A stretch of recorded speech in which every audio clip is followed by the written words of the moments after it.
Good morning again. This is Judge Kaplan, and I am hearing the committee's emergent motion in the BlockFi Inc. matter. I have limited counsel in front of me, so let me take appearances on behalf of the debtor.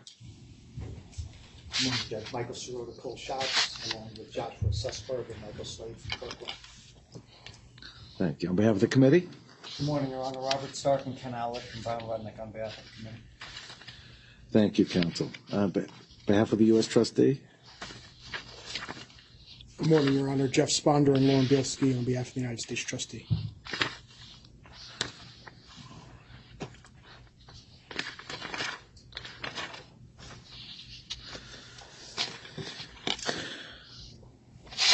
This court engaged with all counsel in chambers in a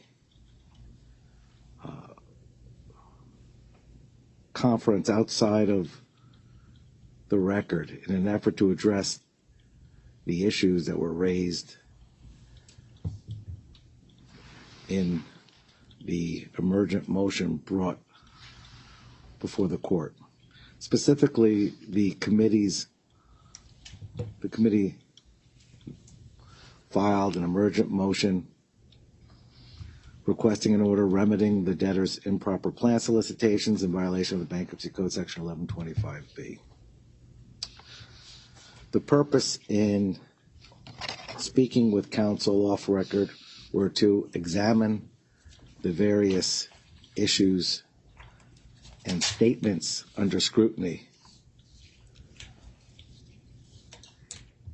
in a manner which didn't further exacerbate any issues with respect to whether creditors, parties in interest, or the public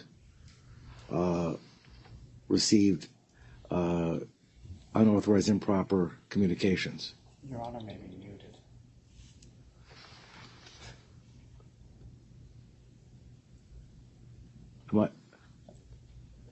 Am I muted? It shows that you're muted on there. No. So it is. Forgive me for interrupting. I just want to make sure people do. All right. I don't think I'm muted. It says it on there. Forgive me. Oh, that's. It says it there, but we run through the communications through our court recording. Apologies. Not a problem. Better safe than sorry. So let me first address, because the manner in which the court addresses today's motion is going to be a bit unusual.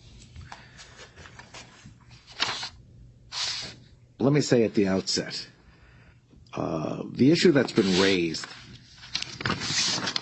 by the committee are the statements that have been made in tweets and letters emailed by the debtor to its customers, as well as statements referenced in the filed disclosure statement and plan with links to certain statements contained in the various communications. And the issue is whether or not these communications fall outside the scope of permissible activity under Section 1125B. The court has reviewed, for instance, the letter to creditors that was emailed to BlockFi's customers that was referenced in their tweets.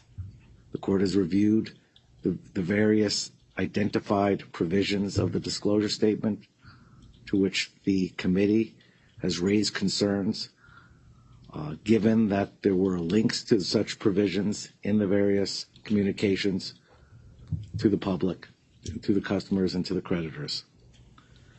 And the court, in all candor, takes issue with the manner in which these communications were made. Indeed, many of the communications fall outside the scope of permissible solicitation under the Bankruptcy Code. I applaud the committee for acting in this emergent fashion to bring the matter before the court professionally, quickly, and efficiently. The manner in which the committee raised these issues, of course, are consistent with the manner in which they've prosecuted the case on behalf of the committee, council, the manner in which they have protected, both the committee and the council have protected the interest of creditors. The court is cognizant that you don't see often what goes on outside of court, that the public, unfortunately, is limited to what they see inside the court, and there's usually a tremendous amount of activity. This case is no different. Indeed, I think I've referred to this case as being a stealth case, in that so much of the work that is being done to protect the interests of both the creditors, the debtor, and parties in interest is being done outside the courtroom without a show, so to speak, that usually just adds and feeds into the cost of the case. So the court is appreciative of the manner in which the committee and council have worked to protect their interests. In doing so, and now having said that, over the committee council's strenuous objections in chambers, I have decided to limit the manner in which the motion today is going to be presented to the court, in that I'm directing the parties to rely on their papers without adding additional argument. I'm doing so because, in this court's view, continued argument over the merits or lack of merits or the truthfulness of statements and positions that appear in the communications that are on file would simply exacerbate the problem. The court does not want oral argument in which certain statements that have not been vetted by the court, that have not been authorized by the court, that have not been supported by outside evidence, to be communicated to the public for reliance outside of the process that is improved by the code in section 1125B. For parties to argue and contest the merits and truthfulness and accuracy of their competing positions simply provides the public with information that has not yet been vetted and approved, and only makes this situation even worse.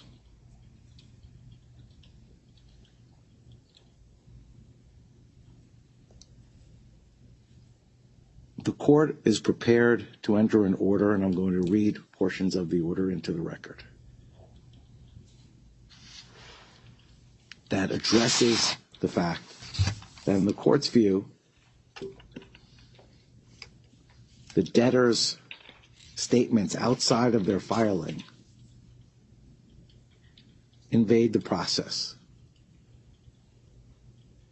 And the court wants certain steps taken to ensure, at the committee's assistance, and the court agrees, that all creditors understand that what's reflected in the disclosure statement and the plan that's on file has not been authorized by the court, has not been vetted by the court, has not been approved by the court, and that solicitations based on what's been filed are improper. The committee has filed a statement in which they outline the issues they have generally with the plan by category and by substance. And since that information is on file, along with the information that's included in the debtor's disclosure statement and the debtor's position, further argument should await proper process, which is a contested disclosure statement hearing, where both the debtor and the committee can supplement their arguments, and this court will decide what information should go out to the public, to the parties in interest, and to the creditors. Before that process is completed, the court urges all parties in interest to avoid reliance on any of the statements that they are reading, because they reflect only the position of competing parties and advocacy. The court is prepared to enter today on the emergent motion the following order enforcing Section 1125 of the Bankruptcy Code. The sum and substance of the court's order will read as follows. Apart from the pleadings consistent with the Bankruptcy Code and rules, or as permitted by today's ruling, neither the debtor nor the official committee of unsecured creditors shall publish any advocacy communication to its website, Twitter feed, on the docket, or otherwise concerning the debtor's plan and disclosure statement until such time as the disclosure statement and solicitation materials have been approved.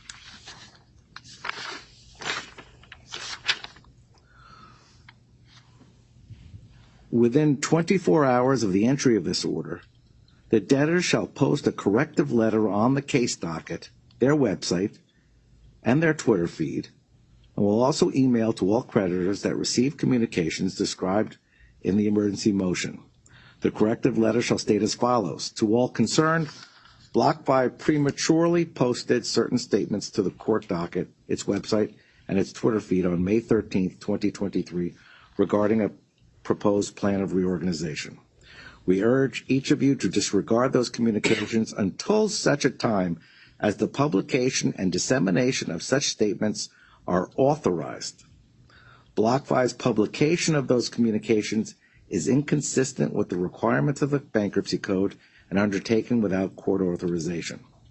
The court has directed BlockFi to circulate this communication on behalf of the committee to clarify that the court has not yet approved BlockFi's disclosure statement or BlockFi's ability to solicit acceptances of its plan. At this juncture, the committee also, among other parties, does not support the plan of reorganization in question. Among other issues, the committee believes that the plan provides releases of litigation claims against, among others, current and former directors and officers of BlockFi that committed significant misconduct that harmed BlockFi and its customers. These are the positions taken by the committee as of this date. The committee also believes that it is not appropriate for BlockFi via its current management and professionals to control the liquidation of BlockFi and distributions to creditors. The committee has requested changes to the plan. The committee has not, however, proposed its own plan and in fact is barred from doing so by the debtor's exclusivity entitlements under the Bankruptcy Code. Nor has the committee taken any formal position on certain issues ascribed to the committee in the prior communications. A disclosure statement must be approved by the court before any party may lawfully encourage you to accept or reject any plan of reorganization. Accordingly, BlockFi withdraws any prior statements concerning your vote on the plan, the committee's positions regarding the plan, and any alternatives that might be proposed by the committee. At the appropriate time, after the court has authorized the dissemination of one or more disclosure statements, the parties may communicate to all creditors their respective positions as part of the solicitation process. That's this court's ruling today. I am authorizing the committee, in conjunction with the efforts of the debtor, to communicate the court's ruling, to provide its statement, which is already on the docket, to those parties that have received the communications by BlockFi. And to reiterate, of course, today's court's ruling. Now, the court recognizes that both the committee's statement as well as the debtor's disclosure statement and responses will be supplemented consistent with the bankruptcy court, with the bankruptcy rules and the code, and that all parties are reserving their rights going forward with respect to the plan process. At the same time, the court is of the firm belief that parties are not served by a hotly contested, expensive, and time-consuming litigation over this plan process. If that happens, the court will address the contested issues in an efficient and expeditious fashion. But in order to avoid those costs and delays and risks, the court is directing the parties to engage in an expedited mediation process with respect to the plan, debtor's proposed plan. The court will identify a mediator after taking recommendations from both the committee and the debtor. If the parties can agree on a proposed mediator, of course, the court will pursue the efforts of that mediator. The court will also ask debtors' counsel to prepare a proposed form of mediation order once the mediator has been identified and a protocol. And of course, communications made and documents and information provided during the course of the mediation will remain confidential and not be available absent consent. There are also pending motions to seal much of what we've referenced, what the court has referenced as far as information that was included in the declaration of Tristan Axelrod, as well as information that was included in the statement that's on file.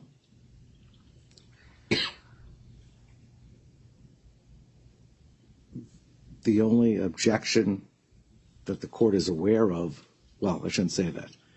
Needless to say, the committee has expressed an interest in having full disclosure, but recognizes the mandate to at least pursue sealing efforts.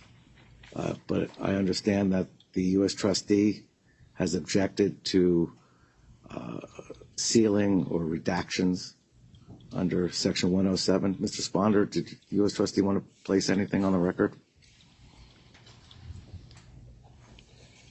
Thank you, Your Honor. Good afternoon again. Jeff Sponder from the Office of the United States Trustee. Your Honor, the debtor and or the committee, since the committee is the one that filed the motions to seal, bear the burden of showing that the information to be sealed falls within the parameters of an exception to Section 107A by demonstrating that the interest in secrecy outweighs the presumption in favor of access. It appears that the sealing motions rely on a protective order and or some type of confidentiality agreement. Your Honor, a protective order is not sufficient grounds to support the sealing of information, nor is an agreement among parties to keep information confidential not sufficient grounds. Neither the debtor nor the committee have made any showing that the information to be sealed is protected under Section 107. As a result, the United States trustee believes, Your Honor, that these motions should be denied and the information should be disseminated to the public. Thank you, Your Honor. Thank you, Mr. Sponder. The court is overruling the objections of the U.S. trustee, and in doing so notes the inherent tension between 1125 of the code and 107.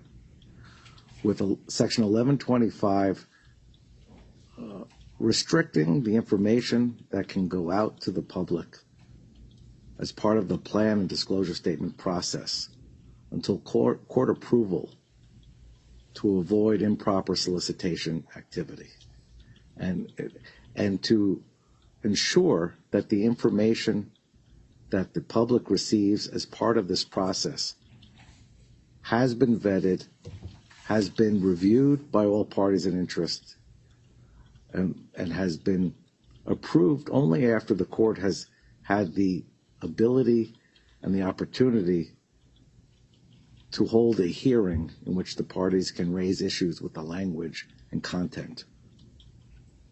That flies in the face of Section 107, which mandates disclosure of information that is on file.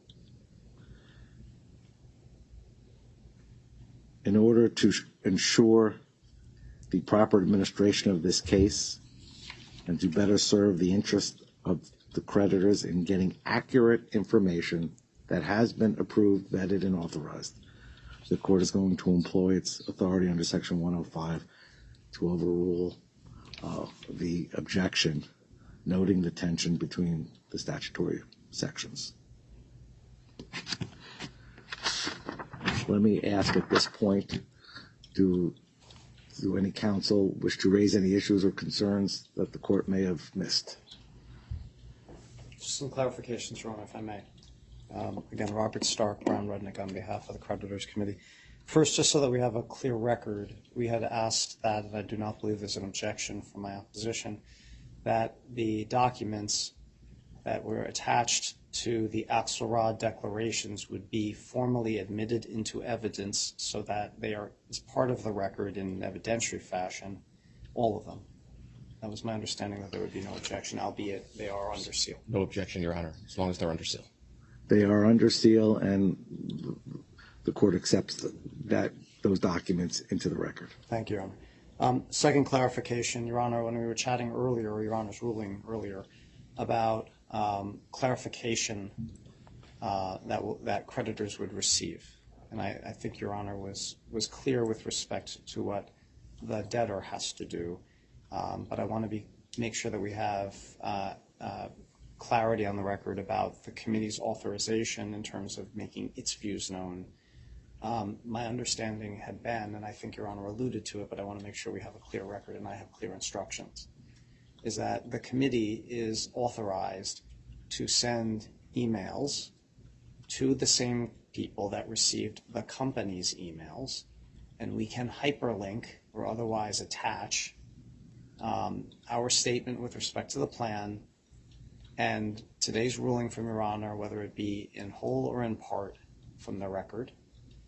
And that would be the same communication format that individual creditors received, whether it be email, what have you, and that the company is required to assist us in terms of being able to get that out the door. That is my understanding. Is there any objection? No, Your Honor, we will coordinate, we will send the order and the statement. No, Your Honor, it's ours. The committee statement. it will be the committee's communication. I thought that the debtor has to actually undertake that as part of the same platform. Or share with us how it can be done. Correct. But it will be ours. It's your communication. It won't be BlockFi's communication. Thank you, Your Honor. All right. Thank you. Any other issues? Nothing further from us, Your Honor. Joshua Sussberg from Kirkland Ellis on behalf of the debtors. We appreciate your time today and look forward to mediation. All right. I will ask, let's see, it's Thursday. If possible, by the close of business tomorrow, can I get recommendations on mediators? Yes, Your Honor. Yes, Your Honor. Thank you. Please meet and confer. Again, I want to thank all the professionals involved. I know this is an emotional, that there are issues here that are troubling, that they are difficult, and I appreciate the courtesies and professionalism engaged in by all counsel. Thank you. Thank you, Judge. Thank you.